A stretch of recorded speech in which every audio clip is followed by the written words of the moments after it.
오늘 우리 함께 말씀 나누겠습니다. 마태복음 6장 9절에서 13절 신약성경 8쪽입니다. 마태복음 6장 9절에서 13절까지의 말씀 우리 다 같이 함께 합독하겠습니다. 그러므로 너희는 이렇게 기도하라. 하늘에 계신 우리 아버지여, 이름이 거룩히 여김을 받으시오며 나라가 임하옵시며 뜻이 하늘에서 이루어진 것 같이 땅에서도 이루어지이다. 오늘날 우리에게 일용할 양식을 주시옵고 우리가 우리 죄를 사하여 주시옵같이 우리 죄를 사하여 주시옵고 우리를 시험에 들게 하지 마시옵고 다만 악에서 구하시옵소서. 나라와 권세와 영광의 아버지께 영원히 있사옵나이다. 아멘. 예. 할렐루야.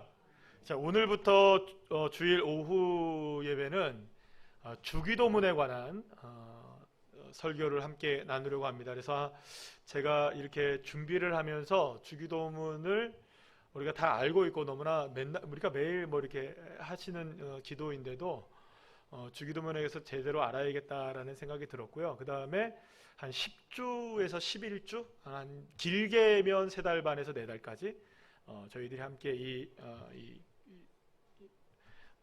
예수님이 가르쳐 주신 이 주기도문에 대해서 함께 하나하나 우리가 알아가는 그런 시간을 갖도록 하겠습니다. 우리가 오늘은 첫 번째 시간으로 이렇게 기도하라, 따라합시다. 이렇게 기도하라. 이런 제목을 가지고 함께 은혜를 나누겠습니다. 여러분, 기도는 기독교만의 전유물이 아닙니다. 다른 종교들, 그리고 종교를 갖고 있지 않다고 생각하는 사람들도 사실은 모두가 다 기도라는 것을 합니다. 나름대로 뭐 기도라는 것을 다 합니다. 그러면 여러분, 그들의 기도와 우리가 하는 기도가 그러면 같은 기도냐, 다른 기도냐? 만약에 그들이 하는 기도가 우리와 같은 기도라면 우리가 굳이 하나님을 향해서 뭐 이렇게 기도할 이유는 없을 수 있지 않겠어요? 그러니까 그들의 기도와 우리의 기도가 어떤 차이점이 있는가? 그걸 우리가 사실은 좀 구분할 필요는 분명히 있을 것 같습니다. 그렇다면 도대체 세상 사람들이 기도하는 것과 기독교가 기도하는 것은 어떤 근본적인 차이점이 있는가? 여러분, 일반 종교 그리고 일반적인 사람들이 기도하는 것은요, 모두가 그 출발점 자체가 다릅니다. 출발점이 인간으로부터 시작되는 겁니다. 다시 말하면 인간의 욕구, 그러니까 뭐 인간이 두려움을 느낀다든지 인간이 공포감을 느낀다든지 인간이 어려움을 느낀다고 했을 때 그러한 상황 속에서부터 출발하는 게 일반적인 사람들의 기도라고 볼 수가 있습니다. 하지만 기독교에서의 기도는 동기 자체가 다릅니다. 동기가 어디에서부터 있느냐? 따라합시다. 하나님. 예. 하나님께 있어요. 물론 여러분들 이렇게 생각해요. 나는 분명히 기도할 때 오늘의 삶을 위해서 기도할 때가 있는데 이렇게 생각할 수 있어요. 내가 어떤 문제를 놓고 기도하는데, 예, 그렇습니다. 우리가 기도를 할 때에는 사실상 인간의 필요를 따라서 기도하게 되는 경우도 기독교인들도 뭐 대부분 그럴 수 있다고 생각할 수 있어요. 물론 나의 필요를 때문에 기도를 한다고 하더라도, 그러나 그렇기 때문에 우리가 처한 상황을 제가 무시하자, 우리 기도는 전혀 우리가 경험하고 있는 삶의 상황을 무시해도 된다, 무시해야만 한다, 이런 얘기를 하는 건 아닙니다. 여러분들 여기서 이제 중요한 게 한 가지가 있어요. 예를 들면 예수님이 비유로 예를 들어서 얘기하는 것 중에 하나를 얘기를 드리면 두 아들의 비유가 있어요. 탕자의 비유라고 보통 우리가 얘기하죠. 둘째 아들이 아버지에게 재산을 먼저 받아가지고 나갑니다. 집을 나갑니다. 허랑방탕하게 씁니다. 뭐 해볼 거 다 해봅니다. 그런데 돈이 다 쓰고 나니까 거지가 된 거예요. 더 이상 먹을 것도 없어서 돼지나 먹는 주염 열매도 그거나 이제 먹고 살아가야 되는 삶이 된 거예요. 그러다 보니까 자기에게 아무런 희망이 없다는 걸 발견해요. 자신의 상황을 보니까. 그리고 나서 생각이라는 걸 합니다. 어떤 생각을 하게 되면, 그래도 아버지의 집에 가면 내가 종으로 살아도 이거보다는 낫겠지. 자, 여기서 우리 중요한 게 있어요. 이 둘째 아들은 지금 상황이 어떻습니까? 완전 거지죠. 자기의 상황으로 보자면 완전 거지예요. 그런데 그 거지의 상황을 탈출할 수 있는 유일한 방법이 누구에게 있다는 걸 알았습니까? 아버지에게 있다는 걸 알았어요. 그리고 그는 아버지에게로 돌아갑니다. 그러면 그가 돌아갈 수 있었던 이유, 그걸 만약에 기도라고 생각한다면 근거는 자기에게 있습니까? 아버지에게 있습니까? 아버지에게 근거를 두는 거죠. 아버지에게 근거가 없다면 자기는 돌아가 봐야 헛방인 거예요. 거짓 신세 모면하는 겁니다. 그러니까 자신의 거짓 신세를 모면하기 위해서는 누구를 찾아야 하는 걸까요? 아버지를 찾아야 되는 거죠. 사랑하는 여러분, 이것이 기독교 신앙에서 말하는 기도의 원리라고 말할 수가 있어요. 모든 근거가 누구로부터 시작된다? 하나님으로부터 시작된다. 만약에 하나님이 계시지 않는다면, 하나님이 존재하지 않는다면 우리의 삶을 극복할 수 있는 기도도 불가능한 것이고, 우리의 믿음도 불가능한 것이고, 우리의 상황이 역전되는 것도 불가능하다는 것이죠. 그러면 모든 원인은 누구로부터 나오나요? 우리의 상황으로부터 기도가 시작되었다 할지라도 그것은 누가 있기 때문에 하는 겁니까? 내 기도를 들으시는 분, 나를 인도하시는 분, 나를 새롭게 하시는 분. 할렐루야. 그 근거가 누구로부터 있다? 여호와 하나님께 있다. 그러니까 여러분, 하나님이라는 근거가 없이, 그분과의 관계가 없이 기도하는 것, 신앙하는 것, 믿는 것, 여러분 이거는 기도일까요? 신앙일까요? 그렇지 않다는 거예요. 세상 사람들과 기독교가 다른 점이 바로 여기에 있는 겁니다. 세상 사람들은 단지 상황을 모면하기 위해서 기도합니다. 상황이 좋아진다면 누구라도 믿겠다는 거예요. 그러나 우리는 분명한 대상을 두고 기도하는 거죠. 근거를 두고 기도하는 거죠. 그 근거가 누구입니까? 여호와 하나님. 그래서 기독교의 신앙은요, 기독교의 신앙의 믿음, 그리고 세상의 믿음은 거기서부터 차이가 나요. 세상의 기도와 세상의 생각들은 결국엔 무엇을 타개하기 위한, 자기의 상황을 바꾸기 위해서 누구의 힘을 좀 빌려보자는 겁니까? 신들의 힘을 빌려보자는 거예요. 다 누구를 위한 겁니까?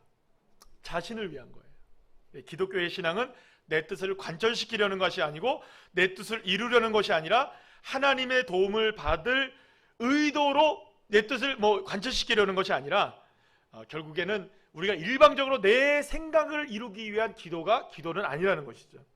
그래서 여러분, 기도에서 가장 중요한 게 뭐냐? 따라합시다. 인격적인 하나님과의 교제에 있다. 기도는 그래서 우리가 근거를 두고 계시는 하나님과의 인격적인 교제를 아주 중요하게 우리가 여겨야 한다는 것이죠. 자, 그렇기 때문에 하나님은 우리의 입술과 우리의 생각과 우리의 마음속에서 누구의 이름이 높여지기를 원하실까요? 네, 그렇죠. 하나님 감사합니다. 예수님 사랑합니다. 할렐루야. 그래서 여러분들 끊임없이 여러분들의 삶 속에서 예수님이 외쳐지시기를 축복합니다. 끊임없이 예수님의 이름이 나오시기를 축복합니다. 하나님의 이름이 외쳐지고 하나님의 이름이 나오고 계속해서 주여, 주여 감사합니다. 주여 감사합니다. 우리의 관심은 온통 누구에게 됩니까? 네. 하나님에게만 있으면 돼요. 여러분, 그러면 하나님이 기뻐하시면 되는 거잖아요. 여러분, 그러면 제가 이런 말씀 조금만 더 드리고 갈게요. 마귀가 좋아하는 건 뭘까요? 마귀가 뭘 좋아할까요? 네? 아니, 지금 하나님이 좋아하는 건 뭐라 그랬어요? 하나님을 막 기쁘시게 하는 거죠. 하나님의 이름이 막 불려지는 거죠. 하나님의 이름이 막 높여지는 거죠. 마귀도 좋아하는 게 뭘까요? 이게요, 겁대가리가 없어가지고요, 마귀가 누구처럼 되려고 그러는 거예요. 그렇죠. 마귀가 왜 마귀겠어요? 왜 사탄이겠어요? 지가 하나님처럼 되려고 하다 보니까 사탄이 된 거예요.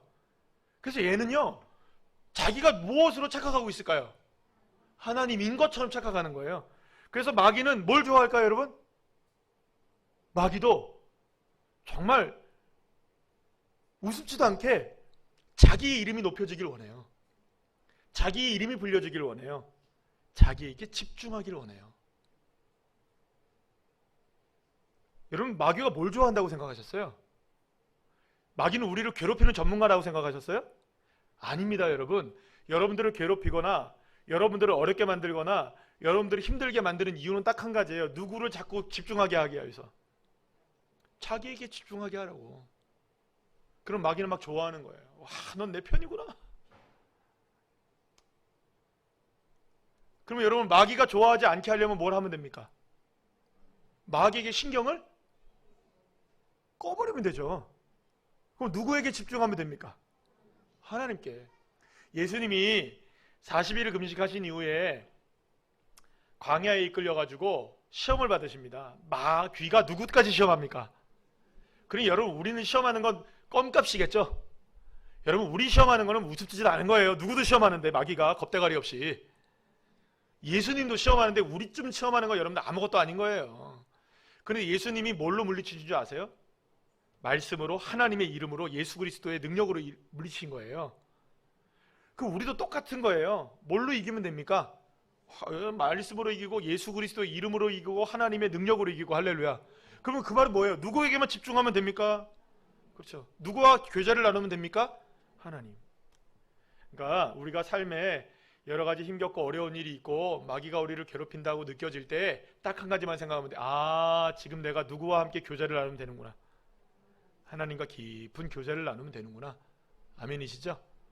방법은 간단해요. 방법은 간단해요. 그런데 이 간단한 방법을 두고 자꾸 돌아다녀요, 사람들이. 여기저기 찾아다닐 필요 없어요. 예수님만 찾으시면 됩니다. 자, 기독교는 그래서요, 기도도 물론이고 신앙도 물론이고 모든 것들 다 인격적인 하나님과의 관계 속에 이루어져요. 그렇기 때문에 기도는 하나님과의 깊은 사귐이라고 할 수가 있어요. 하나님의 뜻에 순종하며 하나님의 뜻을 나의 삶 가운데 이루어지게 하고, 그렇게 내 삶 속에 하나님이 함께 하시는 삶이 되기 위한 출발점이 누구에게 있다? 하나님께 있다. 그래서 여러분, 예수님이 예수님의 제자들이 예수님께 이렇게 물었어요. 예수님, 우리에게 어떻게 기도해야 되는지 좀 가르쳐 주세요. 이렇게 물었어요. 누가복음 11장 1절 말씀만 볼까요? 시작. 예수께서 한 곳에서 기도하시고 마치심에 제자 중 하나가 여짜오되, 주여, 자기 제자들에게 기도를 가르친 것과 같이 우리에게도 가르쳐 주옵소서. 마태복음과 누가복음의 말씀은 좀 차이점이 있어요. 마태복음에서는 이게 산상수훈에 나오는 이야기인데, 그래서 이제 너희는 이렇게 기도하라라고 그냥 예수님이 말씀해 주시는데, 그리고 이제 주기도문이 나오거든요. 근데 누가복음에서는 예수님의 제자들이 기도에 관해서 세례 요한의 제자들도 세례 요한이 기도에 대해서 가르쳐 주는데, 예수님도 우리에 대해서 기도에 대해서 좀 가르쳐 주세요 해서 예수님이 가르쳐 주시는 게 주기도문으로 나와요. 이게 무엇이 맞고 무엇이 틀리고 어떤 게 옳으냐는 건 아무런 문제가 아니에요. 중요한 것은 어느 상황에서 가르쳐 주신 것도 중요한 것이 아니고, 중요한 건 뭐냐면, 다만 주기도문을 통해서 예수님이 제자들에게 어떻게 기도하는 것이 옳은 것인지를 가르쳐 주셨다는 거예요. 따라합시다. 예수님이 기도를 가르쳐 주셨다. 자, 여러분, 기도를 가르쳐 주신 거예요. 그러면 이것이 기도의 모범이 되는 거예요. 우리 정모범 지사님처럼. 기도의 모범이 주기도문인 거예요. 그런데 여러분, 한 가지 생각해 봐야 할 것이 있어요. 유대인들은 이미 기도를 잘 하고 있었을까요? 잘 못하고 있었을까요? 잘하고 있었어요. 여러분, 바리새인들이 얼마나 기도를 열심히 했어요. 거리에서 막 기도하고, 그냥, 그쵸? 금식하며 기도하고. 기도는 이 사람들은 빠짐없이 다 했었어요. 정말 기도의 대가들이 많았어요. 누구보다 열심히 기도한 사람들 꼽으라면 유대인들이었을 거예요. 그렇게 해서 어떻게 기도해야 되는지, 어떤 방식으로 기도해야 되는지, 너무나 기도는 자연스럽게 그들의 인생에 스며들어 있었을 거예요. 회당에서 기도하고 성전에서 기도하고, 말씀드린 대로 거리에서 기도하는 사람들 많았어요. 그만큼 유대인들에게 있어서 기도는 너무나 당연한 것이었습니다. 자, 그런데 제자들이 우리는 어떻게 기도해야 될까요, 예수님? 우리가 기도를 어떻게 해야 될까라고 가르쳐 달라고 예수님께 부탁했던 것이죠. 그러면서 예수님이 이런 얘기하십니다. 이렇게 기도하라. 이렇게 기도하라. 그러면 예수님이 이렇게 기도하라고 하기 전에 어떤 이야기를 한번 하시냐면, 이렇게 기도하지 말라라는 걸 이야기하세요. 따라합시다. 이렇게 기도하지 말아라. 그러면서 어떤 기도는 하지 말아라고 얘기하시냐면, 마태복음 6장 5절에서 8절 말씀 우리 다 같이 한번 읽어볼까요? 시작. 또 너희는 기도할 때 외식하는 자와 같이 하지 말라. 그들은 사람에게 보이려고 회당의 큰 거리 어귀에서 서서 기도하기를 좋아하느니라. 내가 진실로 너희에게 이르노니 그들은 자기 상을 이미 받았느니라. 너는 기도할 때에 내 골방에 들어가 문을 닫고 은밀한 중에 계신 내 아버지께 기도하라. 은밀한 중에 보시는 내 아버지께서 갚으시리라. 또 기도할 때에 이방인과 같이 중언부언하지 말라. 그들은 말을 많이 하여야 들으실 줄 생각하느니라. 그러므로 그들을 본받지 말라. 구하기 전에 너희에게 있어야 할 것을 하나님 너희 아버지께서 아시느니라. 아멘. 예수님은 당대 기도의 대가들이라고 불릴 만한 많은 사람들, 특히 이제 뭐 바리새인들이나 그런 사람들을 뭐라고 얘기하시냐면 그들의 기도를 따라합시다. 외식하는 자의 기도. 그러니까는 겉모습, 가식적으로 보여주기 위한 기도를 한다라고 예수님이 평가하십니다. 그러니까 기도는 나를 나타내거나 내 상황을 보여주기 위한 기도여서는 된다, 안 된다? 안 된다는 것을 얘기하고 계시는 것이죠. 그러니까 기도의 필요성은 이런 기도가 되면 안 된다. 어떤 기도? 나의 상황, 나의 필요, 나의 모습이 기도의 출발점이 되어서는 된다, 안 된다? 안 된다는 걸 예수님이 말씀해 주고 계시는 거예요. 다시 말씀드리지만 기도에 우리의 상황은 분명히 포함되어 있습니다. 완전히 분리될 수는 없을 것입니다. 그러나 다만 여기서 중요한 건 뭐냐면 예수님께서 말씀하시는 것은 기도의 출발점과 목적이 분명해야 한다. 예수님의 기도의 출발점과 목적은 모두가 다 누구와의 관계 속에서 이루어져야 된다? 하나님과의 관계에서 이루어져야 된다. 그래서 예수님께서 주기도문을 가르쳐 주시기 전에 너희는 이렇게 기도하라고 말씀해 주신 거예요. 다시 말하면 적어도 예수님의 제자들은 그런 식으로는 기도하지 말고 이렇게는 기도해야 한다. 외식적인 방법이 아니라 이러한 방식, 그러니까 주님이 가르쳐 주신 기도의 방식을 따라서 기도하는 자가 되어야 한다는 것을 예수님이 말씀해 주신 것입니다. 자, 그러면 이런 방식, 어떤 방식일까요? 이런 방식, 이것은 세상의 방식이 아니라 어느 방식일까요? 하나님 나라의 방식이겠죠. 따라합시다. 하나님 나라의 방식. 그래서 여러분, 예수님이 가르쳐 주신 이 주기도문은 마지막에 이런 얘기를 하세요. 주기도문을 다 가르쳐 주시고 기도에 대한 내용을 쭉 다 말씀하신 다음에 마지막에 결론처럼 예수님이 뭐라고 말씀하시느냐? 마태복음 6장 33절의 말씀에 이렇게 말씀하십니다. 시작. 그런즉 먼저 그의 나라와 그의 의를 구하라. 그리하면 이 모든 것을 너희에게 더하시리라. 할렐루야. 그러니까 여러분, 주님이 가르쳐 주신 주님의 주기도문이 요구하는 것은 먼저의 자리를 바꾸라는 겁니다. 따라합시다. 먼저의 자리. 이걸 바꾸라는 거예요. 여러분, 우리가 산상수훈을 얼마 전에 배웠죠, 그죠? 다 까먹었어요. 얼마 전에 우리가 마태복음 여기 본문을 지나왔거든요. 그런데 그때 우리가 하나님 나라가 어떤 방식이냐라는 것을 생각했을 때 오늘도 지금 나오고 있는 것이지만 먼저의 자리를 무엇으로 바꾸는 거? 하나님으로 바꾸는 게 하나님 나라의 방식이죠. 그러니까 하나님 나라는 순서를 바꾸는 거예요. 그러면 기도의 순서도 나에게서 누구로 바꾸는 겁니까? 하나님으로 바꾸는 게 주님 가르쳐 주신 기도고 우리가 기도해야 할 모범이라는 것이죠. 외식하는 기도는 결국 누구를 위해 기도하는 거라는 겁니까? 나를 위해 기도하는 것이고, 하나님 나라의 방식으로 기도하는 건 누구를 위해 기도하는 걸까요? 하나님 나라를 먼저 기도하는 것이죠. 그래서 주기도문을 여러분 두 가지로 나눌 수가 있어요. 주기도문도. 오늘 본문 우리 아침에 뭐 아이들도 많이 나오고 뭐 특송도 하고 막 그래갖고 정신은 없었지만, 뭐 우리 또 성찬식도 해서 정신은 없었지만 가장 큰 계명 배웠죠. 하나님을, 이웃을. 그러면 이거는 하나입니까, 두 개입니까? 하나다. 그래서 온 율법도 그렇고 다 사실은 하나라는 거예요. 자, 그런데 사실 이 주기도문도 두 부분으로 나눠져요. 첫 번째는 하나님에 관계된 부분하고 인간의 삶에 관계된 부분으로 이 주기도문도 나눠지거든요. 자, 그런데 이 주기도문을 생각해보면 나눠지는 걸까요? 사실은 하나일까요? 결국에는 하나이겠죠.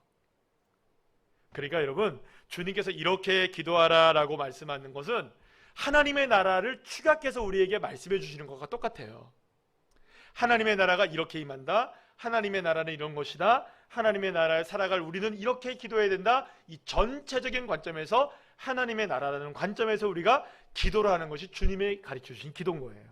자, 그렇다면 이런 의미를 우리가 생각해 본다면 저와 여러분이 지금 아직까지 주기도문을 정확하게 오늘 이제 다음 시간은 좀 넘어뛰고 그 다음 주부터 우리가 배우게 될 텐데, 우리가 주기도문 하나하나 배워 나갈 때 배우기 이전부터 우리는 한 가지는 이제 주기도문을 생각하면서 주님이 우리에게 가르쳐 주신 기도가 어떤 패턴인지를 딱 하나를 알 수 있는 게 있어요. 우리의 기도는 어느 기도여야 하는가? 하나님 나라의 기도가 되어야 된다. 따라합시다. 내 기도가 나의 기도가 아닌 하나님 나라의 기도가 되어야 한다. 할렐루야. 그러면 우리의 기도는 이미 주님 가르치신 기도로 기도하고 있는 삶이 되는 거예요. 믿으십니까?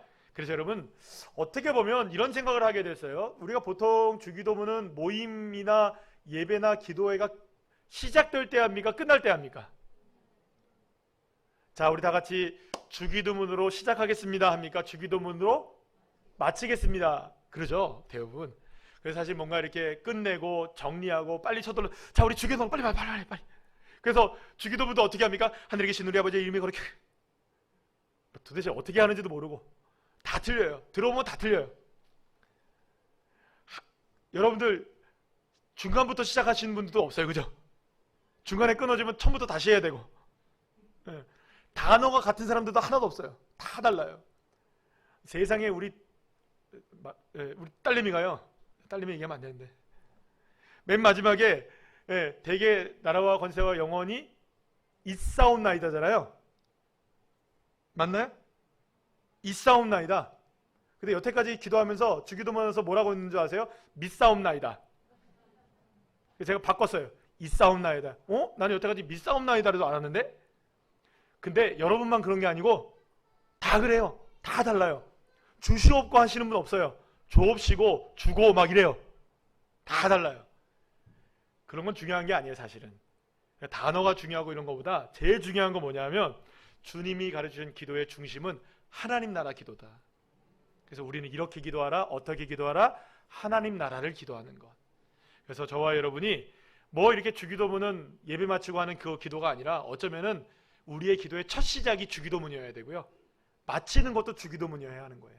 그래서 저와 여러분이 주기도문을 통하여서 무슨 뭐 주문처럼 외우는 것도 아니고 주님이 우리에게 원하시는 기도가 무엇인지, 정말로 우리가 어떤 기도를 해야 하는지, 이걸 하나하나씩 기도의 정말로 모범적인 패턴을 우리가 함께 배워서 우리의 기도가 새로워지는 계기가 될 수 있는 저와 여러분의 삶이 되시기를 간절히 축복합니다.